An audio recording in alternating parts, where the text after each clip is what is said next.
Baik, kalau begitu. Kita lanjutkan informasi di hari ini. Pemirsa, sejak 2 pekan terakhir, warga di Ngawi, Jawa Timur resah dengan beredarnya rekaman video berisi adegan asusila seorang pria dengan remaja putri. Dalam rekaman yang beredar melalui media sosial itu, salah seorang pemeran wanita dikenali sebagai siswi sebuah SMK.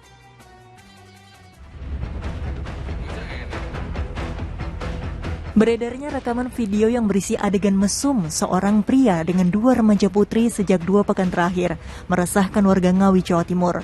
Karena sosok pemeran di dalam video tersebut dikenali sebagai warga Ngawi, sedangkan 1 dari 2 remaja putri itu tercatat sebagai pelajar SMK di Ngawi.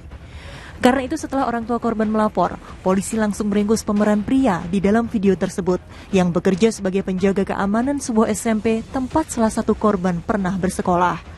Dari hasil pemeriksaan terungkap, tersangka melancarkan aksinya di sebuah warung yang berada di dalam pasar hewan Ngawi. Tersangka juga mengakui, bahkan yang tersangka ini melakukan menyetubuhi korban itu seminggu bisa 3-4 kali satu korban. Jadi yang bersangkutan juga sudah memiliki istri dan anak, dan tetap yang bersangkutan itu melakukan persetubuhan kepadanya dengan iming-iming memberikan hadiah ataupun uang. Atas perbuatannya tersangka terancam pidana maksimal 15 tahun penjara karena dugaan melakukan hubungan intim dengan anak di bawah umur. Sementara penyebar foto dan video asusila tersebut kini masih diburu polisi. Dirgo Suyono melaporkan dari Ngawi, Jawa Timur. Ya, ini sangat disayangkan sekali di mana seorang pelajar yang harusnya menuntut ilmu dengan baik justru melakukan hal-hal yang tidak senonoh, tentu saja walaupun ia adalah korban begitu ya Ustadz. Bagaimana Ustadz melihat ini, apalagi ini terjadi bisa dibilang ada hubungannya dengan lingkungan sekolah karena tersangka pemeran pria ini adalah penjaga sekolah dengan iming-iming akan memberikan uang kepada korban, lantas akhirnya korban mau melakukan hal tersebut. Ya, kita turut prihatin ya betapa moralitas di tengah generasi muda kita ini sampai seperti itu ya.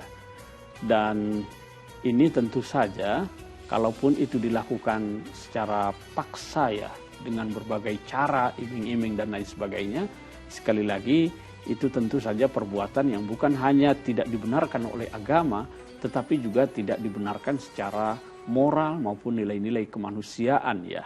Dan oleh karena itu saya kira apalagi tindakan sampai merekamnya ya, merekamnya.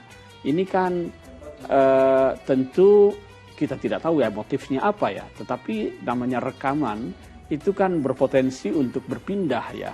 Dan ini yang lebih berdosa lagi adalah yang ikut menyebarkan. Karena kita dalam menyikapi keburukan orang lain oleh agama itu diminta untuk menutupi. Man satara musliman satarahullahu yaumal qiyamah. Kita ini kan semua pasti punya aib ya. Dan kita tidak ingin aib kita itu diketahui orang lain. Sebagaimana kita tidak ingin aib kita diketahui orang lain, begitu juga orang lain. Oleh karena itu agama mengajarkan kita kalau mendapati keburukan pada diri seorang jangan diumbar. Tutupi. Karena kalau dia menutupi aib seseorang di dunia, nanti di akhirat kelak dalam hadis yang saya bacakan tadi itu, aibnya pun, kekurangannya pun akan ditutupi oleh Allah Subhanahu wa Ta'ala. Jangan sampai kita dipermalukan oleh Allah di akhirat kelak ya. Kalau tidak ingin dipermalukan di akhirat kelak di depan seluruh umat manusia, jangan permalukan orang lain dengan menyebar kekurangannya atau aibnya. Baik Ustadz. Semoga ini menjadi pelajaran kita bersama.